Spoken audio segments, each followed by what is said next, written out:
Hello and welcome to today's webinar with Netacea. Protect your content, combat scraping and maximize revenue. My name is Alex McConnell. I'm hosting today's webinar, but joining me are some experts from across Netacea who can help spread some light on this topic. First of all, Lizzie Eccles. Lizzie, do you want to introduce yourself? Sure. Hi, everybody. My name is Lizzie. I'm Principal Consultant at Netacea. I've been helping customers with their bot and cyber security issues for over 7 years now. My primary role is to work with our customers to understand their bot problems, liaise with our different teams, especially our data teams, to ensure that we can solve them sort of really quickly and effectively. Thanks, Lizzie. Also joining us, Cyril Noltego. Hi, Cyril. Hey Alex, and hi everyone joining. My name is Cyril and I'm Principal Security Researcher at Netacea, and I'm part of the Threat Intel Center. And really our role is to research and provide intelligence on the tactics, techniques, technologies, networks and communities involved in bot attacks, and ultimately help our customers to stay ahead in the fight against malicious or unwanted bots. Thanks, Cyril. And finally, Kaylee Haynes. Kaylee, would you want to introduce yourself as well? Yes, hello, I'm Kaylee. I'm the lead data scientist at Netacea. So my team is responsible for developing, onboarding and maintaining the bot solutions. I work closely with Lizzie and customer success to understand our customers' problems, and also with Cyril and the threat team to understand emerging threats. Great. Thanks all for joining. And this will be a discussion as we go on. So feel free to jump in and interrupt each other, and well, maybe not interrupt each other, but but add your own insights as you see fit. So let's get started then. So first of all, I'll talk a bit about what is web scraping. What are we talking about when we say web scraping? Well, web scraping is basically the use of bots to gather content or data from websites. Sometimes that can be a good thing. Sometimes it can be a bad thing. This description that I'm showing on the screen here comes from the Blade framework, which is a framework used to describe the tactics and techniques that Cyril was just mentioning of bot attacks and automated attacks. So if you want to have a closer look, you can do that on the website there.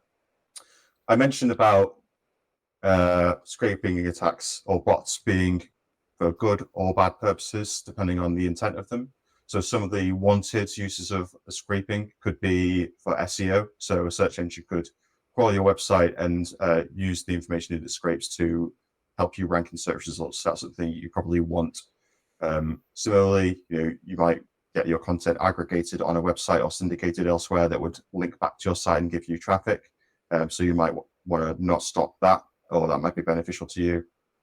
Also, security or performance scanning is facilitated by scraping. If you want to make sure that your site is up and performing well, hasn't got any obvious security holes, scraping can help with that. And another topic that we'll cover in more detail later is monetization and getting paid access. So you might want to monetize access to your website from scrapers. That might be something that's beneficial as well. But some of the negative aspects of web scraping as well, something that we're quite involved in helping control. Some examples here: automated price undercutting. So if you're a retail site, competitors might scrape your prices, for example, and undercut you so that price savvy customers might go elsewhere than your site if your competitors are scraping your prices and automatically changing theirs to undercut you. Also, scraping can be quite aggressive if it's happening all the time from multiple different places, and that can affect the stability and performance of your website.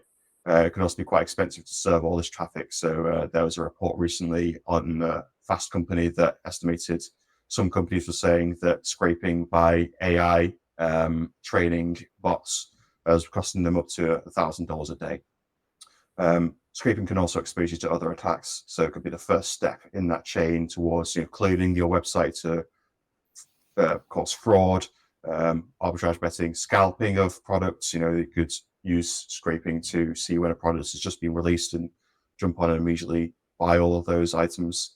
And finally, content theft is another example that we'll talk about in more detail as well. So with those in mind, let's sort of go into a sort of open discussion here on So web scraping can become content theft. Content, anything on the web, once you've put it out there, you obviously want that to be consumed, but when does that become theft? AI tools is a good place to start. I've seen a lot of these news stories. Cyril, have you seen much about this in a legal perspective? There's been lots of fines and lawsuits around this, hasn't there?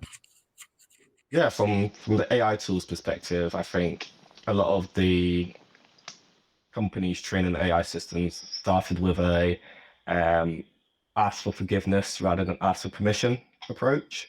And I think we're starting to see some of them change that approach now that lawsuits are getting put in. I think it's the same with any new technology. The kind of rules of engagement haven't yet kind of been properly defined, so people are going to just try and capitalize it as quickly as possible.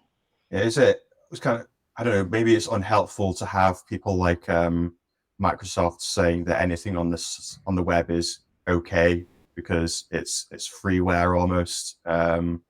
Lizzie, what do you think of that? I mean, is that kind of fair game if it's there on the web, or is Absolutely not. No, I mean, Yeah. I think we'll talk about this in a bit more detail in further slides, but certainly at Netacea, we've seen the volume of traffic hitting content-related pages is increased massively over the last few months, and I think we can lay a lot of that down at the doors of various different AI tools that are being developed. We've obviously all heard of ChatGPT and so on, but there are a proliferation of these tools, and there's more of them coming on the market all the time.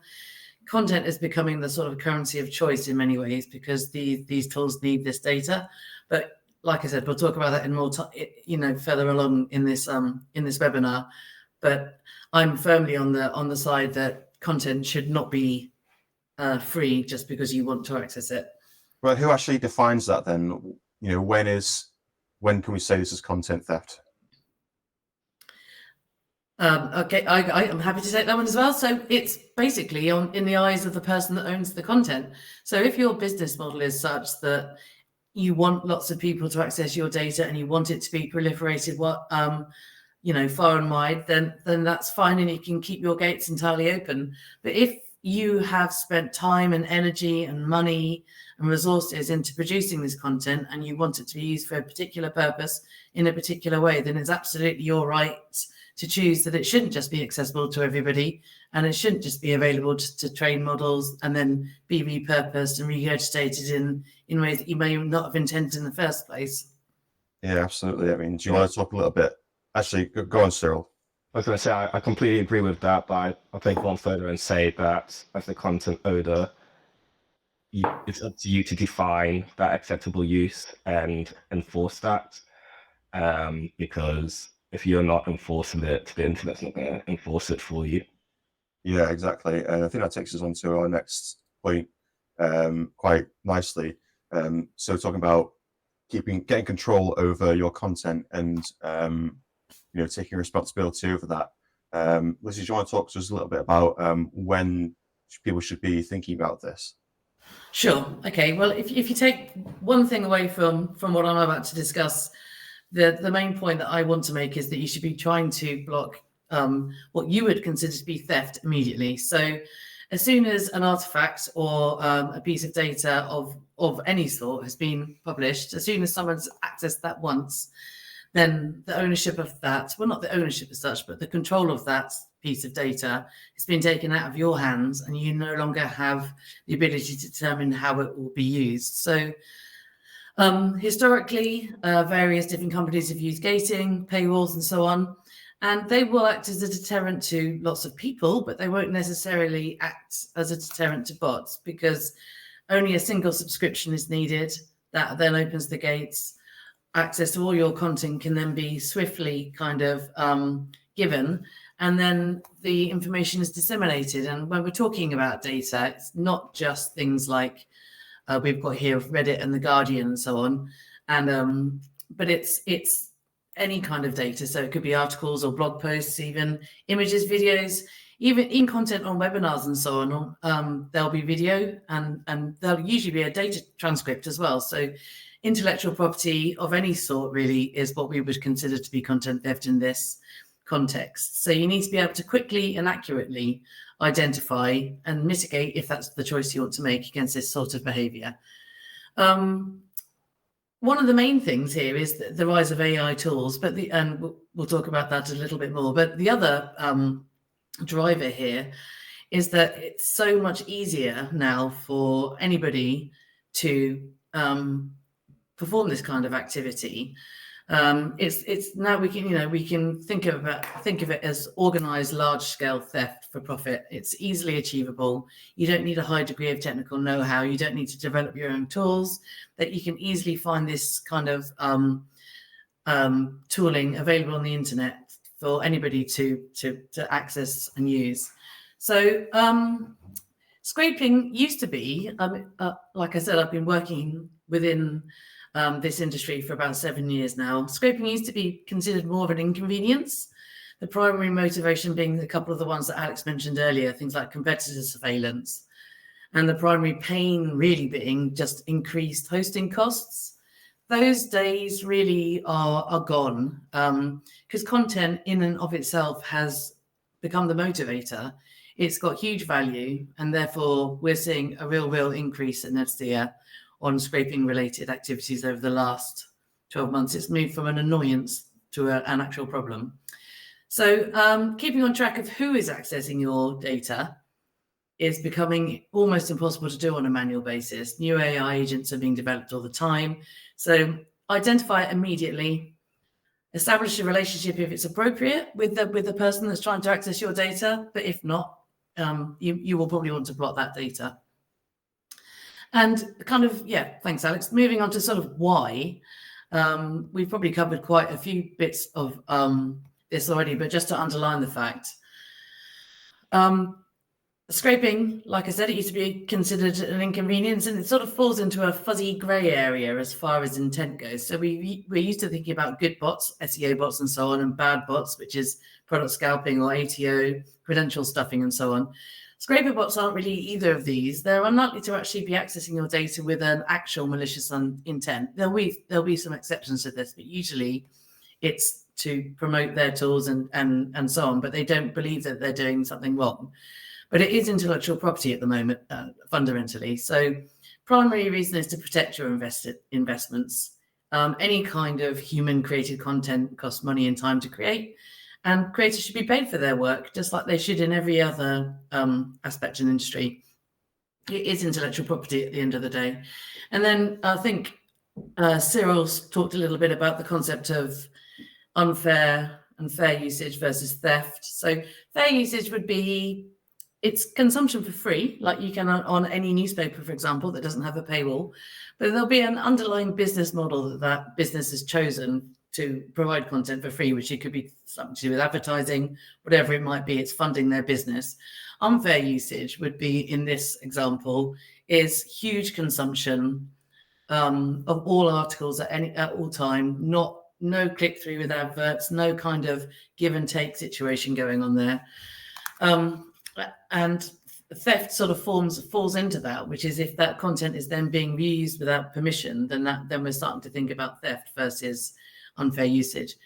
And then it's time, really. So there is a way that you can mitigate this manually, but it takes an awful lot of time. So what you would have to be doing is relying on robots.txt or similar sort of situations and editing it manually. But like I said earlier, the proliferation of these tools means it's almost impossible to monitor and keep on top of these lists.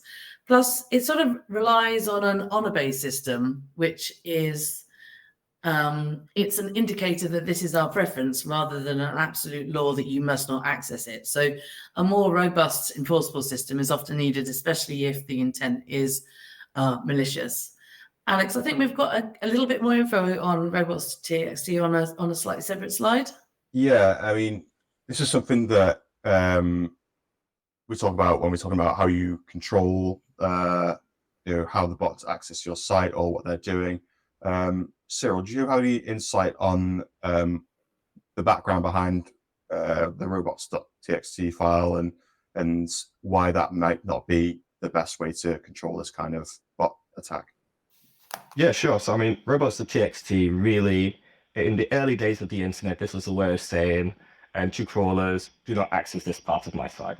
So I might have a site and I want it to be accessed by crawlers so it can be, let's say, for example, SEO crawlers. But I don't want them to look at this private part of my site. So we can just say in the robots.txt, access this part, deny this part. And it's essentially like putting a sign saying stay off the grass. Anyone who doesn't want to go on the grass or who likes to obey signs will probably follow it. But anyone who really wants to step on the grass is probably going to step on the grass regardless of whether you have that there or not.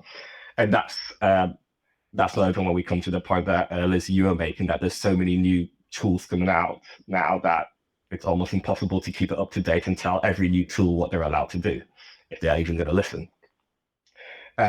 It is machine readable, which is good. So if bots are being created by companies who are paid attention and want to be ethical, then it does work for those. But the problem you'll have is that a lot of the bots hitting you won't actually follow that. So it doesn't actually provide any true protection. Absolutely. So just finishing off on the why slide, really, apart from protecting investments and protecting time and energy and so on, you also want to maximize your revenue. So like I said, original content has a value and should be reflected, but also some of these scraper bots might actually help you. You can discover who actually wants your content, and it might not be the audience that you think it is. So you should be able to monetize that. And use their interest in your data in order to form a relationship and identify exactly who those people are.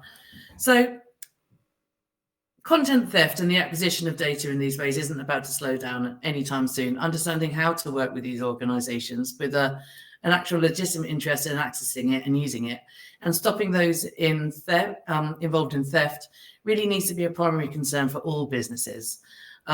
It's going up and up and up, this activity. I think experts have predicted that by 2026, up to 90% of online content is going to be synthetically generated. That's a slightly scary thought in and of itself. But I think that's fascinating, isn't it? I mean, when you talk about AI sort of eating itself, I mean, really, like from a data science kind of perspective, I imagine you need actual, data that's human generated or legitimate, and for AI not to kind of eat itself and become nonsensical, really, don't you? It's a really interesting point that we are starting to rely more and more on these tools, because I guess many of us are using things like ChatGPT now, but then that's relying on human content. But if it's starting to, the amount of human content that's now available is starting to decrease as more AI content that's starting to create this sort of iterative wheel of AI creating AI content and back at AI content. It's going to be a very strange place. I don't know how that's going to pan out. It's going to be very weird.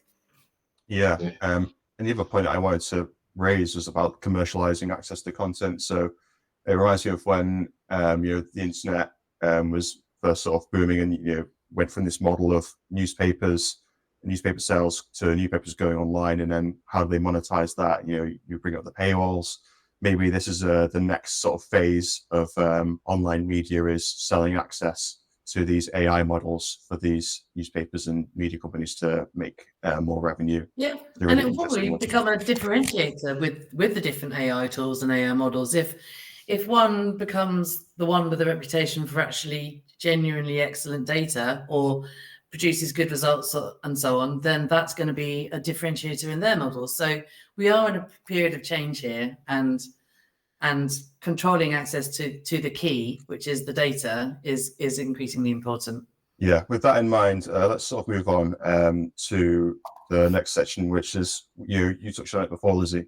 The tools that are available for this to take place is just growing and growing. But Cyril, you're the expert. Can you tell us a little bit more about that?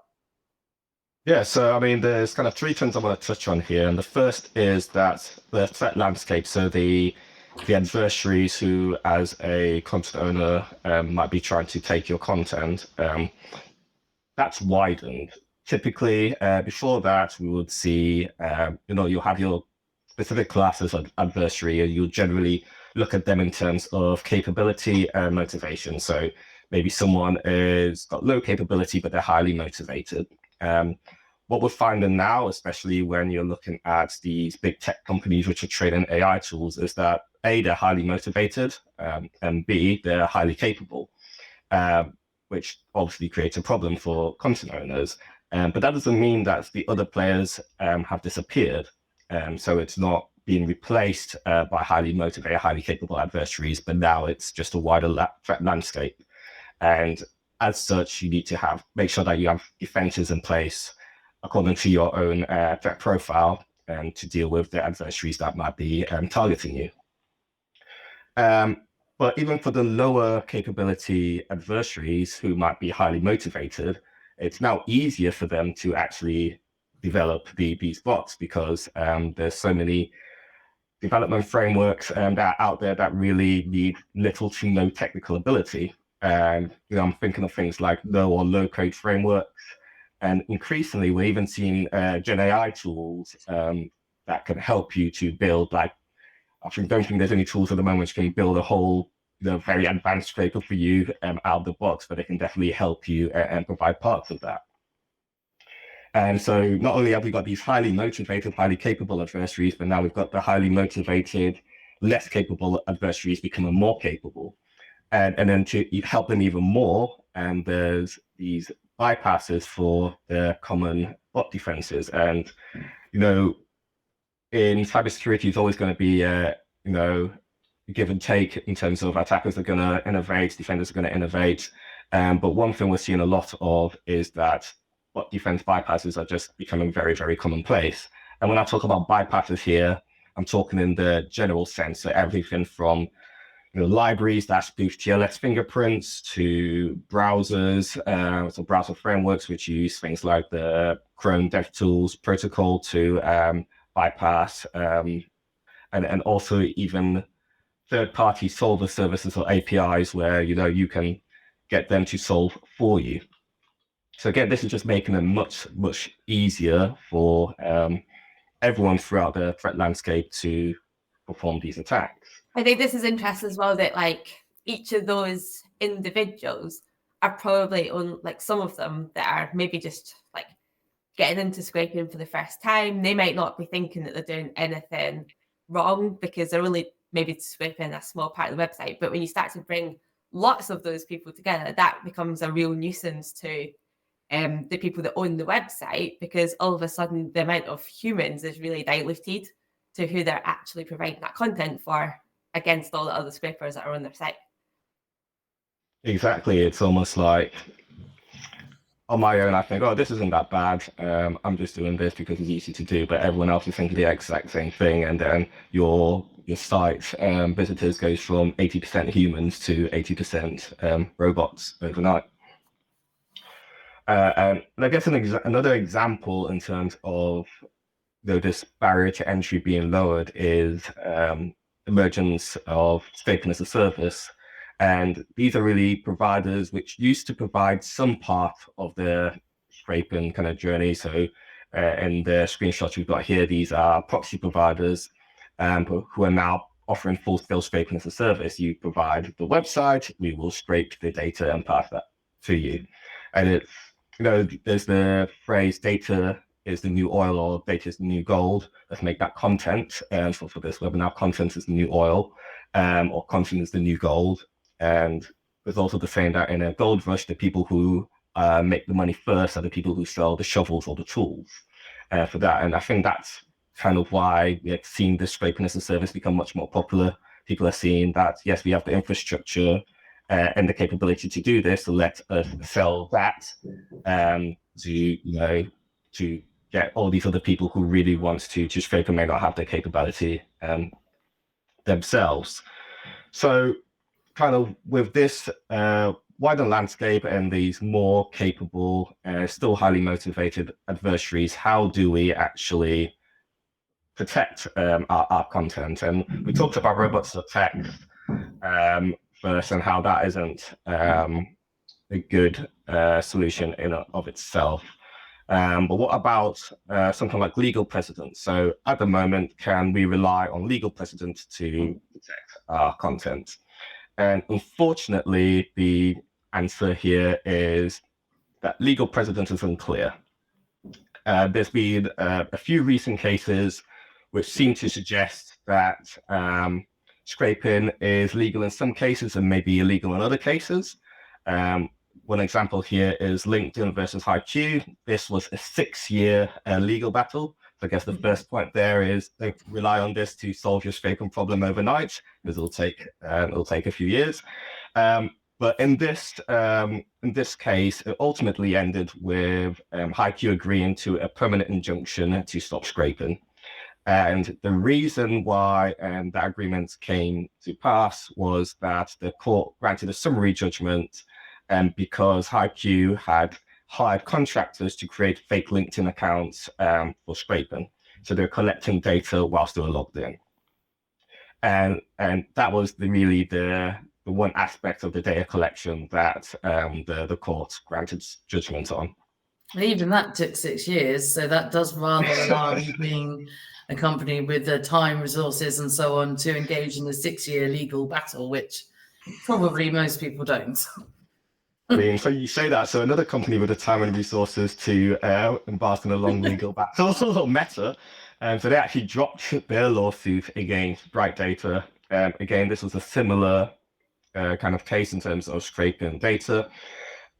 In this case, the key difference between this and the LinkedIn case was that the judge found no evidence of Bright Data scraping information that was only available when logged in, and ultimately found that Bright Data did not breach terms and conditions by web scraping whilst logged out. So I guess one thing that may come out of this is content owners are going to tighten their terms and conditions.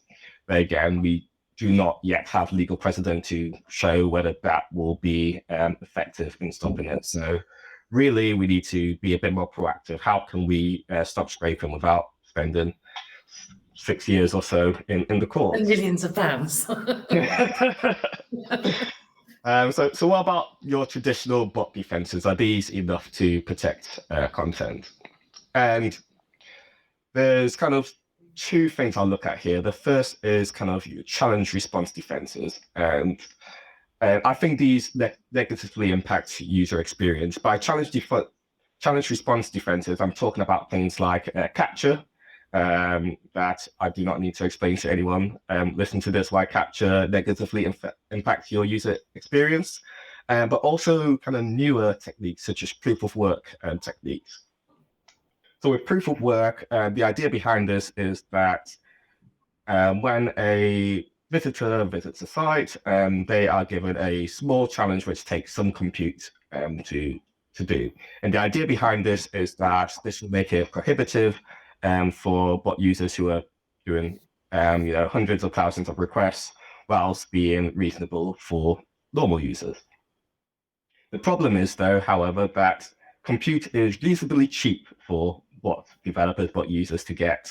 And bots are also very good at offloading these tasks from the browser to some dedicated compute, which can scale up and do these challenges. So the question then becomes, how do you make something that's prohibitive enough to matter for the bot users without affecting the real users? And that's not really being solved, causing impacts to your user experience. And then the other is your client-side defenses, because these are, by virtue of being client-side, are accessible to the attackers and are often analyzed, reversed, and then bypassed. There's a thriving reverse engineering scene where individuals are spending days, weeks, months, even years trying to reverse these client-side defenses, because these are ultimately getting in the way of them achieving their goals. I think when you think about bot attack, you always have to remember, and this is why we like to think about these capabilities and motivations. Behind the bot attack, there's an individual, and if they're highly motivated and highly capable, they are going to keep trying until they get past it. So that means your client-side defense stops being about how good the actual bot protection is and how good they can obfuscate their code or make it hard for people to reverse engineer. Whereas if your focusing on server-side detection, then you don't need to worry about that obfuscation, and all the effort is on how good your bot protection can be. Amazing. So we talked a little bit here about, or quite a lot about, the attacker side of it, and their motivations and techniques and things like that. But Kaylee, do you want to talk us a little bit about, on our side of things, on the defensive side, how we can actually see what is happening on the server and detect these bots and actually help control both good and bad bots in this instance?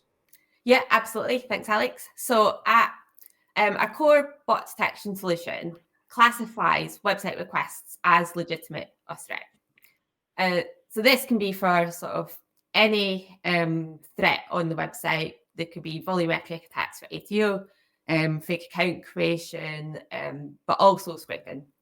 So how we do this is we collect a common data set from the website that we're protecting. We keep this data set quite small. We're just basically looking at who is it, what the time of the request is, and what is the request, what path are they hitting. We then go and we enrich this data set with further data points. This includes both internal and external reputation feeds and some Netacea intelligence. So this gives us thousands more data points on this limited data set we had to help us make an informed decision as to whether something is bad or whether it's a legitimate human accessing the website. So the way that we decide this, whether it's legit or not, is twofold. First of all, we have intrinsic features, which check the association of the dimension against entities that have already been identified as threat to us. So that could be specific user agent strings that we know are associated to bots, or it could be specific origins of those requests, whether that's data centers, countries out with target markets that we expected, or IPs that we have previously seen as being a threat on the website. This helps us keep our detection at low latency, so we can start blocking actors on the website with very few numbers of requests. On the other hand, however, we have our behavioral models, which classify the behavior of the dimensions over time. So these are trained to detect behavior that doesn't look human. So even though we might think humans are quite random in what we do, we might be coming on to look at different things on websites. Actually, when you pull all human activity together, we see quite sort of predictable behavior on websites where traffic volumes are much higher, understandably during the day when you expect humans to be awake. They might peak at things like lunchtime or evenings when people might be browsing the website a little bit more. And then overnight, you expect that to drop off as humans are sleeping. So we're looking for behaviors that sort of don't go against the sort of norm of a typical human on your website. So when we think about scraping behavior in particular, the sort of signs that we see that you might have sort of scrapers on your website are things like entities that are just always on the site. They might be making a very small number of requests because they're trying to sort of go under the radar and be undetected. But the fact that they're just always present and just never go off the website is something that's unusual, because a human you'd expect to come on, maybe browse your website for 5-10 minutes and then go again. So the fact that they're always there would suggest that something weird is going on. Another behavior that we look at is the repetition of requests to a small number of paths. So this could be, for example, competitor sort of behavior. So you might be a competitor that's got products that you're interested in making sure that you've got the best price for those products. So you might be scraping other sort of competitors to see what they're pricing their products at. And this might be happening sort of continuously because you want to be on top of any price changes. So the fact that you're making that repetition to a small number of paths, could it sort of be a good example of some scraping there? But then on the other hand, it might be that you're just scraping all paths. So for example, in content theft for training LLM models, you're looking for lots of text data. So you might come on and scrape all paths. And that could be something that you do once and then just never come back and do again. Or you might be doing that sort of repetitively. Maybe it's like product scraping and you're scraping it sort of regularly, maybe like daily, to see if there's any changes in some of the products that have gone on there. Now, these are obviously very simple examples. As the bots start to get blocked by bot detection, they themselves have to become more sophisticated. So they try different tactics to try and go undetected. So someone that might be new to web scraping might just come on with one IP, one user, which is a bit easier to possibly identify business behavior. But typically what bots will tend to do is rotate the users that are on an IP, so clearing their cookies using different user agents. More sophisticated would then start using lots of different IPs, many user agents. So all of a sudden these things become harder to detect, but it's something that we have to keep on top of as we're developing our models. What this doesn't do, however, is distinguish between the good bots and the known bots, and also the ones that have either bad bots or have malicious intent. What it does do is it's sort of detecting the fact that it's automated. So what we do at Netacea is we've got a few different approaches to try and distinguish whether something is good, self-declared, or whether it's a bad bot. So first of all, our customers can opt to maintain a trusted list of tools that either they use on the website, so it might be something that they're using for tracking security, tools that they're testing performance on websites, or it might be tools that they're aware of using, so they might already have peer-grade arrangements with some of these companies that are scraping them. So they can maintain a trusted list using combinations of IPs and user agents, so that if our models do detect those as being scrapers, we then don't need to go serve a block to them. They'll have a sort of trusted pass. This is manual, however, and obviously there's more and more of scraping tools that are coming sort of into fruition at the minute. So that could be something that's quite difficult to keep up with and maintain. So what we also do is we use third-party data, such as information about IPs and user agents published from vendors such as Google, Apple, and Pinterest. But because, so we use the user agents from that to see whether it's come from those sort of known providers. However, user agent is something that can be easily spoofed. So when you're setting up a scraper, you can change that user agent sort of manually, even though you're using a different user agent. So we run extra validations just to check that those user agents come from legit sources and they match up to the IPs that would be expected.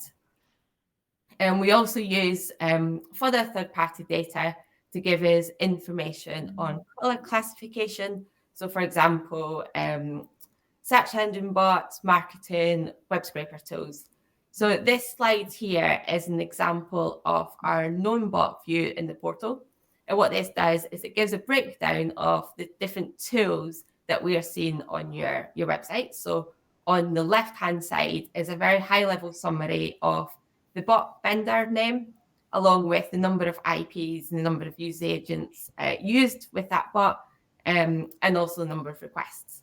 And then what's interesting is the plot on the right-hand side, which is a time series of what these bots are doing on your website. Because what we find is interesting that even though something might come from a known provider, they might not be doing activity that you're expecting to happen on your website. And something that we've seen recently, and Lizzie can shine a bit more light on this, is we're seeing Google Translate being used as a proxy. So even though Google Translate is something that you maybe allow and expect on your website, if that behavior looks malicious, then that's something that you'd want to flag and sort of know about. Don't know, Lizzie, if you've got anything to add. Yeah, I mean, and just to be clear, we're not singling out Google Translate as being in any way bad. It's just one example of many, really, of business logic that has been designed for a purpose being misused. So basically bots have figured out that they can use Google Translate as a bit of a proxy, send their traffic through that. It will then appear with a legitimate Google user agent with legitimate Google IPs rather than the original source IPs. And, at a glance, you would think that this is just expected behavior, and for some reason Google Translate is being popular on your site. But actually, because we have access to all this data, we were able to sort of correlate all the different things together. And some of our customers were being completely walloped by it, and without having this kind of insight into these volumes and understanding of what the different motivations might be. I mean, this is one of the instances, I think, where our data teams were working very closely with our threat team, and then we were able to sort of get to the bottom of what was likely to be going on here. Then we could talk to the customer and take a view on what they wanted to do about this traffic. But it was definitely an attempt to hide in plain sight, and they didn't want to be identified. So it wasn't one of these instances where we could think, okay, well, this is you doing this activity, let's form a relationship and have a conversation.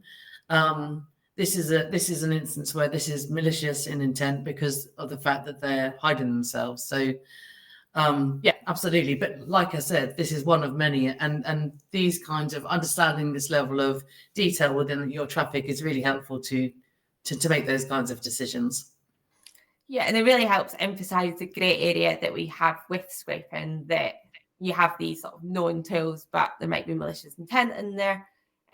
So being able to combine both the knowledge of what the tool is and who they are, but also the behavior, and looking and tracking behavior over time really helps here. So yeah, so having this known bot view on the portal then helps us work with our customers to then decide what action they would want to take on this behavior, whether they want to serve a block to it or maybe look for opportunities for monetizing and working in partnership with some of these bots that are scraping their website. So then just to show an example of this actually in practice. So we recently worked with a national media website, and we looked to classify the bots on their website. Over a week, we detected 24.8 million requests. That actually was 65% of the total requests as bot requests. So you can see that is a huge percentage of requests to the website, which we're able to associate to a bot of some sort. 17.9 million of that were labeled as validated bots. But as sort of previously discussed, validated doesn't necessarily mean that they had good intent on the website, and it's something that we're able to show what they're doing, and then for the customer to make a decision on, even though that's validated, are they doing something that they're going to allow and they don't mind doing on the website.